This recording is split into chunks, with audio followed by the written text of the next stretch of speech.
Imagine करो कि 2 लोग हैं जिन्हें स्टेज पे जाके कुछ कहना है। एक है जो कह रहा है कि यार मेरे को बहुत ज़्यादा एंग्जायटी हो रही है, मुझे पता नहीं कि क्या होने वाला है। वहीं दूसरा कह रहा है यार बहुत ज़्यादा एक्साइटमेंट महसूस हो रही है। दोनों के लिए सिचुएशन सेम है और दोनों की बॉडी भी लगभग सेम तरीके से रिएक्ट कर रही है। दोनों के दिल तेजी से धड़क रहा है, दोनों के पसीने आ रहे हैं, दोनों के हाथ में पसीने आ रहे हैं, पैर लड़खड़ा रहे हैं, सांस तेजी से ले रहे हैं। लेकिन फिर भी एक है जिसको बहुत एक्साइटमेंट हो रही है, वहीं दूसरे को एंग्जायटी हो रही है। ऐसा क्यों है? और आज हम इसी चीज को समझेंगे, कैसे हमारे इमोशंस बनते हैं और क्यों एक ही सिचुएशन में दो अलग अलग इंसान दो अलग अलग तरीके से रिएक्ट करते हैं। सबसे पहले एक मिसकंसेप्शन को मैं हटाना चाहूंगा कि लोगों को लगता है कि जो इमोशन है वो पहले आता है, उसके बाद हमारी बॉडी रिएक्ट करती है। मानो तुम कहीं जा रहे थे, वहां पे अचानक एक सांप आता है, तुम डर जाते हो और तुम्हारा दिल तेजी से धड़कने लग जाता है। हमें यही लगता है ना कि अच्छा हम डरे, इसी कारण से हमारा दिल इतनी तेजी से धड़क रहा है। लेकिन मॉडर्न न्यूरोसाइंस में स्पेशली जो न्यूरो साइंटिस्ट लीसा बैरेट है, उन्होंने एक अलग ही तरीके से चीज को देखा। उनके अकॉर्डिंग हमारे जो दिमाग है वो कॉन्स्टेंटली हमारे शरीर को मॉनिटर करता रहता है, देखता रहता है कि क्या क्या हो रहा है। वो चेक करता है कि हमारा दिल कितनी तेजी से धड़क रहा है, हम सांस कैसे ले रहे हैं, हमारे हार्मोन्स ऊपर नीचे कैसे जा रहे हैं, हमारे न्यूरो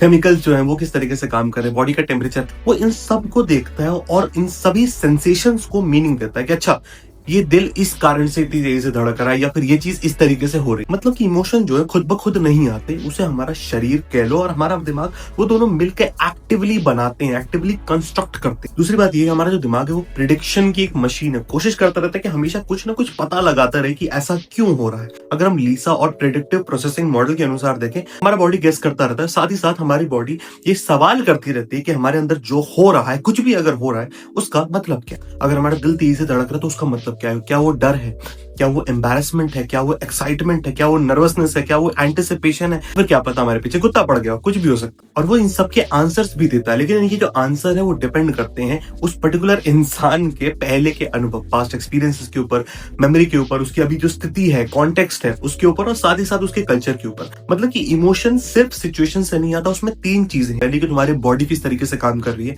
दूसरी की वहां पे जो स्थिति है, जो कॉन्टेक्स्ट है वो किस तरीके की है, और तीसरा तुम्हारा पास्ट एक्सपीरियंस कैसा है। ये तीनों चीजें ही मिलाकर एक इमोशन को जन्म देती है। हमने जो स्टार्टिंग सिचुएशन देखा था उसको हम यहाँ पर हम फिर से लेकर आए, तो हमें देखने को मिलेगा कि दोनों की सिचुएशन सेम है, दोनों की बॉडी भी लगभग सेम तरीके से काम कर रही है, पसीना आ रहा है, दिल तेजी से धड़क रहा है, सांस जोर जोर से ले रहे हैं वगैरह।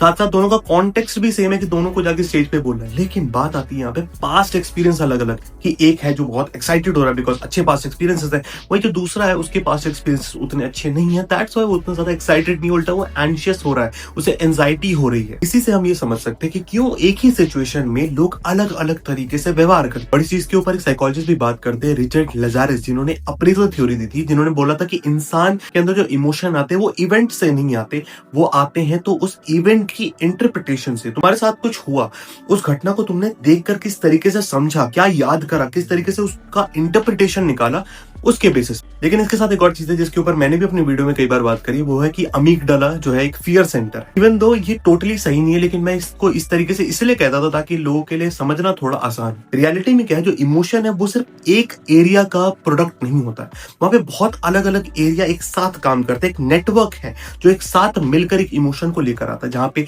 अमीगडाला, हिपोकैम्पस, इंसुला और भी काफी सारी जगह होती है। और अलग अलग जो स्थिति है, मैंने कहा ना कि हमारी बॉडी में खुद में बहुत सारी चीजें होती है, सेरोटोनिन लेवल ऊपर जा रहा है या नीचे जा रहा है, बाकी जो न्यूरोकेमिकल्स हैं वो किस तरीके से काम कर रहे हैं, तो बहुत सारी चीजें होती हैं जो उस पूरे प्रोसेस को बहुत कॉम्प्लेक्स बना देती है। अगर तुम एक ही पर्टिकुलर इमोशन को देखोगे ना, तो तुम्हें उसमें भी बहुत सारा पूरा एक स्पेक्ट्रम देखने को मिलेगा कि एक ही इंसान एक ही सिचुएशन में कितने अलग तरीके से रिएक्ट कर सकता है। कि अगर उसका कोई न्यूरोकेमिकल ऊपर नीचे हो जाए, मान लो सेरोटोनिन लेवल हो बहुत तगड़ा, बहुत हाई हो रखा है, तब वो इंसान एक अलग वे में रिएक्ट करेगा वर्सेस सेरोटोनिन लेवल काफी कम है। वही सेम डोपामीन में होता है, डोपामीन बहुत तगड़े लेवल पे हाई हो जाए और फिर तुम अगर कोई ऐसे टास्क पे जाते हो जहाँ में डोपामीन उतना ज्यादा नहीं मिलेगा, तुम्हारा काम करने का मन ही नहीं करेगा। इवन तो तुम इंसान सेम हो, तुम्हारी बॉडी भी सेम है, लेकिन बॉडी के अंदर कुछ चेंजेस आए, कॉन्टेक्स्ट भी सेम रहा, पास्ट एक्सपीरियंसेस भी सेम रहे, लेकिन तुम्हारे पूरे एक्शंस ही बदल गए। साथ साथ जो लीसा बैरेट है और इमोशनल ग्रैनुलैरिटी की जो पूरी रिसर्च है वो इसी चीज के ऊपर बात करती है कि एक इंसान की इमोशनल वोकैबुलरी जितनी बेहतर होगी, उतने ज्यादा चांसेस होते हैं उसके अपने अंदर बेटर इमोशनल कंट्रोल डेवलप करने। आई अंडरस्टैंड कि लोगों की इंग्लिश की वोकैबुलरी बेटर नहीं हो पा रही होती है, हिंदी की शब्दावली बेहतर नहीं हो पा रही होती है, वो कहाँ से इमोशनल वोकैबुलरी लेकर आ पाएंगे। लेकिन ये बहुत ज़रूरी भी है। तुम बस अगर ये कहते हो कि यार मुझे ब बुरा लग रहा है, तो तुम्हें आइडेंटिफ़ाई करना पड़ेगा, तुम्हें बुरा क्यों लग रहा है? क्या तुम अकेलापन महसूस हो रहा है तुम्हें? क्या तुम जल रहे हो?